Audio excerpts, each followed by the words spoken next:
apakah benar otak kita hanya 10% yang kita gunakan?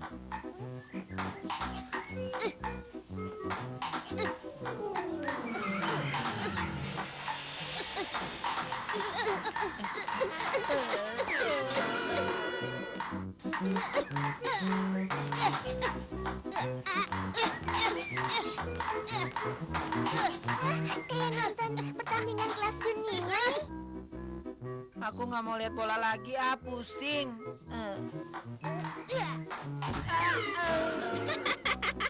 Jangan banyak bicara, terima ini servisku.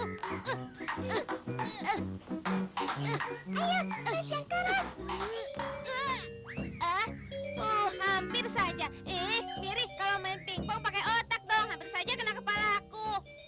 Ya sudah pasti pakai otak dong. Kalau tidak, mana bisa kita main pingpong, tahu? Iya, tapi pakai otakmu 100%, jangan cuma separuhnya.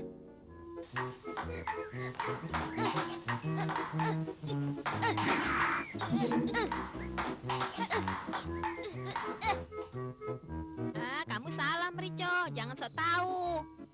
Lo salah apa? Kata bapakku, setiap orang hanya menggunakan otaknya kira-kira 10%. Yang 90% lagi buat apa?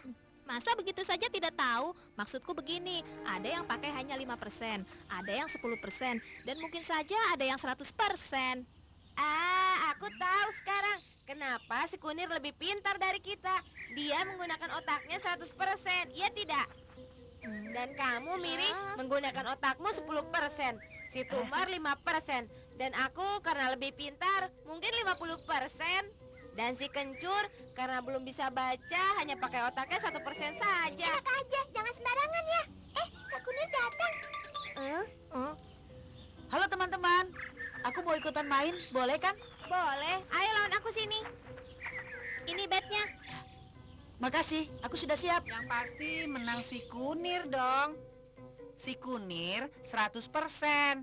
Lalu si Merico cuman 50%. Dan aku sih cuma 5% saja. Oh, apa sih maksudmu Tumbar? Pakai persen-persenan segala. Kak Kunir pakai otak 100% karena kakak pintar. Kalau Kak Tumbar 5% karena dia nggak pintar. Oh, begitu maksudnya. Aku mengerti. Ada lagi, kata bapakku rata-rata orang hanya menggunakan 1% dari kemampuan otaknya. Apakah kamu setuju? Wah, gimana ya? Setuju? Nggak setuju. Sebenarnya begini, baiklah. Tiap bagian dari otak mengatur bagian tertentu pada tubuh. Otak besar bagian belakang mengatur pusat penglihatan. Nah, otak bagian samping merupakan pusat pendengaran. Bila otak bagian ini rusak, maka pendengaran akan terganggu.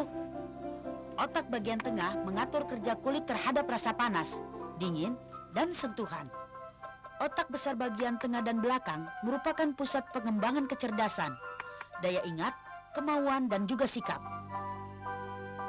Sedangkan otak kecil disebut sebagai otak keseimbangan karena berfungsi untuk mengatur keseimbangan tubuh. Pada dasarnya, kita menggunakan setiap bagian yang ada pada otak kita. Hanya saja tidak dilakukan serentak dalam waktu yang bersamaan. Saat berjalan, bagian otak yang digunakan hanya yang mengatur penglihatan dan koordinasi gerak jalan, sehingga potensi otak yang digunakan mungkin 5% saja. Ketika bekerja, misalnya pada saat membuat kursi, kerja ini memerlukan perencanaan dan pemikiran, sehingga potensi otak yang dipakai lebih besar, mungkin sekitar 10%. Saat memecahkan suatu persoalan, misalnya saat kau menghadapi ulangan, kau berpikir keras. Saat itu kau menggunakan pemikiranmu secara optimal, sehingga potensi otak yang digunakan lebih besar dibandingkan berjalan atau bikin kursi.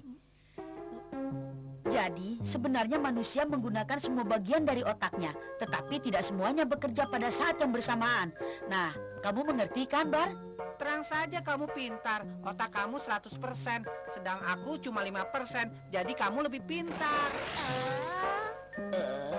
Kamu kan otaknya 50%, Cok. Jadi lebih mengerti dibandingkan dengan otak aku yang 5%.